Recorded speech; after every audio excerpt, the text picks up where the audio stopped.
The $358,000 TikTok scam began with this Reddit thread right here. Posted on the 21st of May 2021 by a user named Debbie F. Crankin, it posed the question about how to raise $200,000 for a graphic design project in the space of only 40 days with absolutely no prior experience or anything to base it on. Commenters would state that in order to raise that much money in such a short period of time, Debbie would need to build up a community beforehand, to which she would respond in a way that indicated interest, reading, "Do you mind giving me instructions to help me set up something like what you're mentioning?" To build said community, Debbie Crankin would create a TikTok account on which she would also begin said fundraiser with a goal of $245,000, additionally giving everyone a brief overview of her career. The only thing was, this fundraiser wasn't anything to do with her original design project as discussed on Reddit. In fact, it had nothing to do with her career at all. The urgent $245,000 fundraiser was apparently for Debbie's male to female transition fund. The description made no mention of any design project either, and instead focused on Debbie's struggle as a transgender woman. However, the most important thing to note from Debbie's fundraiser description was a statement regarding where the funds would go. She'd passively mentioned that the money might be used for housing and transportation, yet the overwhelming implication was that she needed finances to complete her transition, even going so far as to show photos and descriptions of the doctors who will be assisting her in the process. With the fundraiser established and ready to go, Debbie began to post consistently to her TikTok, with each video reinforcing this narrative that she was a struggling transgender woman in need of help from the community. Hey everyone, my name is Debbie. I have no family members or friends to support me after moving across the country to escape unsafe living situations and abuse. I struggled to find a place to live for nearly a year after arriving in California. After many would sympathize with her plight, Debbie gained over 50,000 followers within 6 months, and subsequently small donations averaging between $20 and $40 began to trickle into the fundraiser. However, the average donation amount and quantity would skyrocket after countless larger influencers got involved to help Debbie out, one of these being a creator by the name of Tarversia, who would create a 2 million view TikTok requesting that people go and help by donating to Debbie's fundraiser. In addition to raising awareness about Debbie's GoFundMe, Tarversia had also donated all of the money from her own TikTok creator fund, as well as agreed to donate any money that she would make from personal brand deals. And you gave what you earned from the creator fund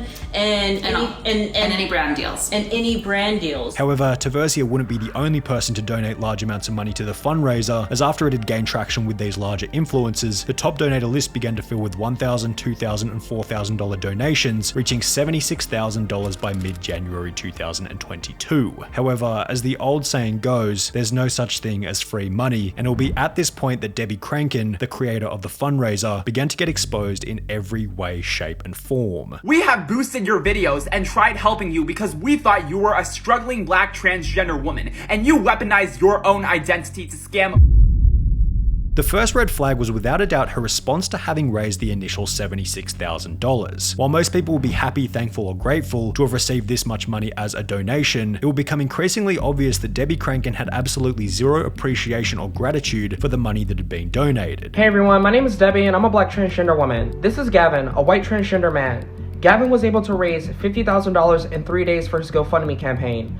I've been fundraising for months at this point for life-saving gender-affirming care and my basic survival needs, and I'm still struggling to meet my full goal. This is a perfect example of how the LGBTQ community obviously doesn't care about the struggles of black transgender people. She'd post TikToks such as the one just shown, in which she didn't even acknowledge the amount that had already been donated, and instead said that she was being discriminated against, as another transgender TikToker had raised $50,000 in 3 days, which was unfair for Debbie. In addition to this, those who had donated and commented positive things on Debbie's fundraiser would be met with hostility in return.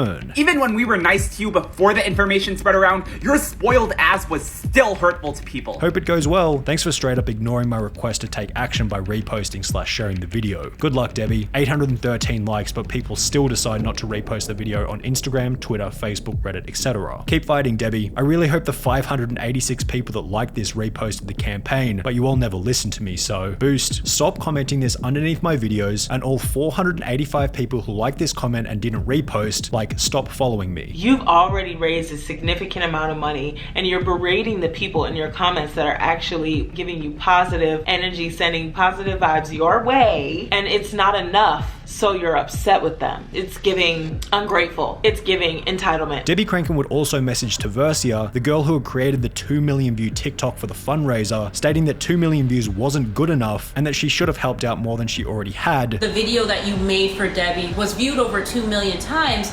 She was still sending you messages, guilt tripping you in a way. Yeah, actually. Which was accompanied by a TikTok on Debbie Crankin's page stating this. Taversia has always been an extremely problematic creator, and I should have never accepted her request to share my videos or support my campaign. However, things would become even worse when the audience discovered that this $76,000 was less than a quarter of the total amount that Debbie had actually raised. We're going to find out that this person has other GoFundMes. 3 other ones that I actually saw. I don't know if there's more. Debbie's Safe Housing Fund that has $10,000 raised. Debbie's Transition and Survival Fund that was $139,000 raised. This YouTuber going by the name of Life of Liz had discovered 3 other GoFundMes, while another TikToker going by Killermoon discovered that by searching Debbie's name in the GoFundMe search bar, a total of 5 different GoFundMes would show up. I copy, I paste 5 GoFundMes. One has 2K, the other 140K, 65K, 93K, and 10K. People continued to search further under the suspicion that she may have even more, at which point they'd find another 4 GoFundMes, each of which having different goals, with the money raised totaling over $350,000. You say that you have made no progress, but you have 9 different GoFundMes and have raised over $350,000. It totaled out to over $350,000 that Deborah was able to raise and actually scam people out of. Now, after hearing that little clip, you might still be thinking, where's the scam? Sure, she raised an absolutely insane amount of money across a bunch of different GoFundMes, yet she had been pretty upfront about where she planned on spending it, being her gender transition, or so she claimed. This is where the story takes a bit of an interesting turn, as it was being revealed that Debbie had raised over $350,000 for a gender transition surgery. Another male to female TikToker by the name of Zaya Persian, who had been through the surgery process, came forward to expose Debbie, stating that a full transition would cost nowhere near the amount that Debbie had raised. Okay, y'all, buckle up, because today we're going to be talking about Miss Deborah Crankin. In every single video she posts, she is promoting her GoFundMes so that she is able to afford her full medical transition. Deborah herself has claimed that her gender dysphoria is too bad to get an actual job. I myself have a GoFundMe for my transition. Just because I'm Black and trans does not mean people are required to donate to me. I'm getting top surgery and bottom surgery for less than $35,000, and Deborah has raised over $350,000 and is still claiming that she doesn't have enough. By the way, $350,000 is more than enough for at least 3 different people to fully transition.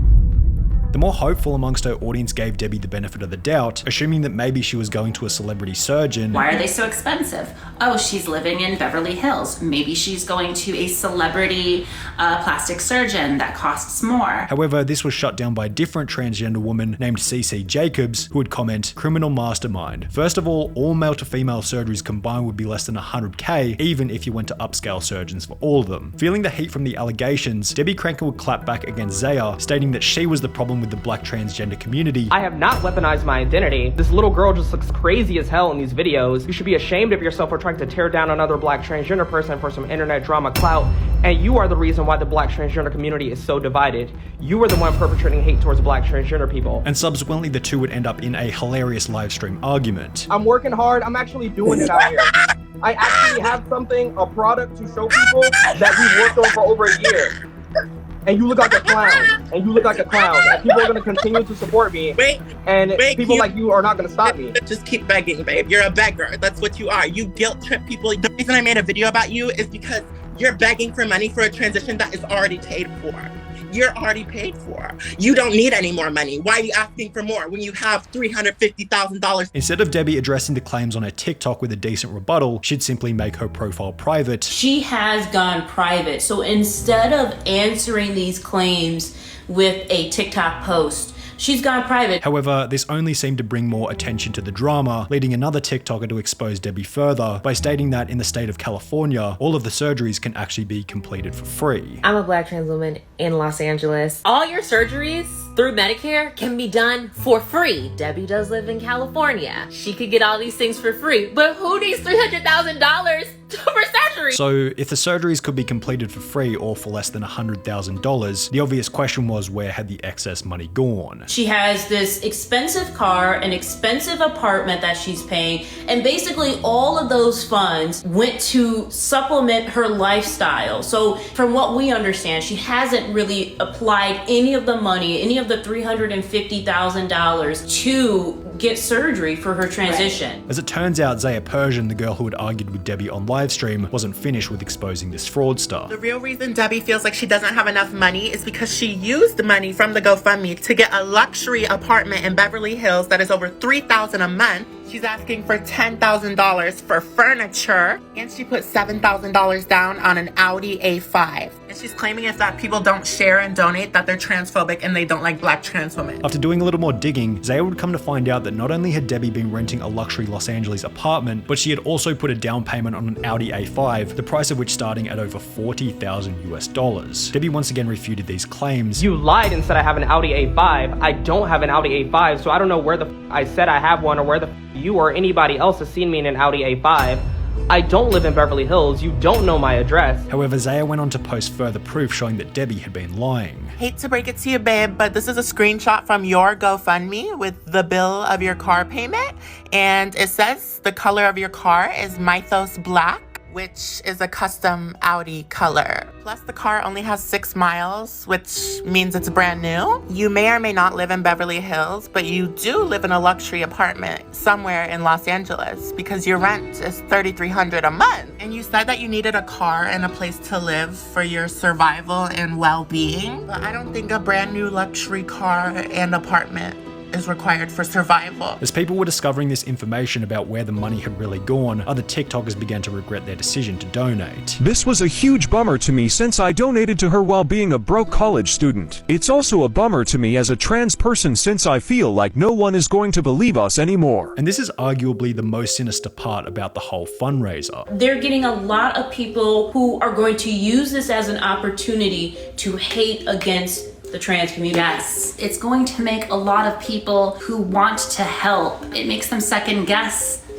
doing that, and then they get less help as a result. What doesn't help is that TikTok removes almost any piece of media with a negative sentiment toward Debbie Crankin. For example, the live stream shown just previously was shut down midway through for spreading misinformation. Not sure what happened, but somewhere in there it said, hey, misinformation. While the creator going by Killermoon, who we showed earlier, would make a comment on her video stating, "She blocked me as well, but I tried making a video showing receipts," and TikTok said it violated guidelines for bullying and harassment. You might be able to argue that the story of Debbie Crankin represents one of the negative side effects of current popular culture, in which the only socially acceptable opinion to have about someone like Debbie is that she's a victim and nothing is going to change that. As has clearly been the case with Debbie Crankin, it breeds the potential for these individuals to believe that they're the only person suffering and are therefore entitled to unearned benefits, when in reality, we've all got a laundry list of unthinkably difficult personal problems that we're trying to solve every single day from the minute we wake up to the second we go to bed. How can Debbie Crankin be so sure that she's suffering more than the person next to her when she never has been and never will be in their shoes? None of us will ever have that opportunity to genuinely feel the pain of another person's daily struggle, so why are we so naive in believing that one person has a life that's easier than anyone else's? Debbie's black and white thinking in a world of grey clearly hasn't changed much, as she still updates her GoFundMe almost daily, always making sure to include a rude message, shaming her audience into donating, such as this one from last week reading, "No donations. I have not been raising any money and I have barely received any donations all year for my campaign. This is a serious problem that's creating a lot of stress and a lot of problems. I need to reach my full goal for my campaign, and if the lack of support continues, I'm going to have to do something different approaching fundraising. The lack of support has gone on for way too long, and I'm currently unable to move forward with the remainder of my transition, and I'm having trouble supporting myself in this time. Please share my campaign and be sure to donate again if you can. I really need all hands on deck and more people helping to spread the word."